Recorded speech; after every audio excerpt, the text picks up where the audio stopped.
and that the drain tile was not adequately done. Now that's not a city problem. No. That's a contractor What we're problem. saying, can it be resolved? Yes, with it can be. properly installed drain tile system? Yes, it can be. You know? But I want to ask you this, if we have a great drain tile system and we're dumping it into the street, is it doing what that gentleman said, where it's just going? Well, it doesn't quite work like that. It doesn't quite work like that. Adequate basement drain will keep your basement dry, Yeah, but it'll require pumping to do it. right, But it'll keep your basement dry, and you think, well, I'm just moving it out, yeah, and that's true, but you're also giving time for more of it to get away. okay. So you're saying what we've done is probably towards the positive end of the scope here, improving the drainage system that we have existing. Well, I don't know everybody's situation. I know the one situation because I was at the house and the one that didn't have a single bit of problem, and right down in the middle of you. Didn't have any problem until Thursday morning.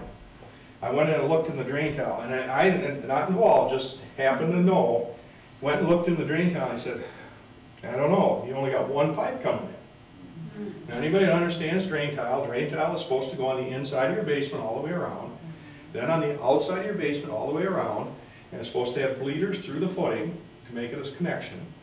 And then it's supposed to have rock over the top of that, and then that runs into the pit that pumps it out.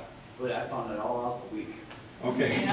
Well, what they had is they only had one pipe coming in, so right away we haven't got X-ray eyes to look under the concrete, but we're saying, where's the other pipe? Is it code to have drain tile on the outside and the inside? Well, I'm not qualified to answer that. I don't know. I do know that years ago in Evansville, I'm talking 20 and 30 years ago, maybe 30 and 40 years ago, they didn't use it. Right. Then it became more predominant to use. And there's areas where you'd say, well, you're pretty low. We all know you have a problem. But if you get up to Liberty Street, there's a couple areas in Liberty Street where you have the same problem. You got wet ground. I got it. So there are other areas in town. That doesn't make it. That's not trying to make you feel better. All it's trying to do is say the city's trying to find a fix. There are some options and possibilities. Can we make it? You'll never have water in the ditch? No. And anybody will be kidding you to tell you that.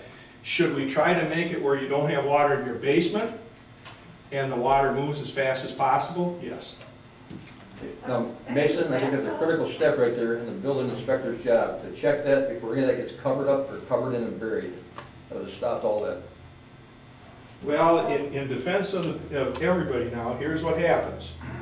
Is we were coming off of a lot of other areas where you didn't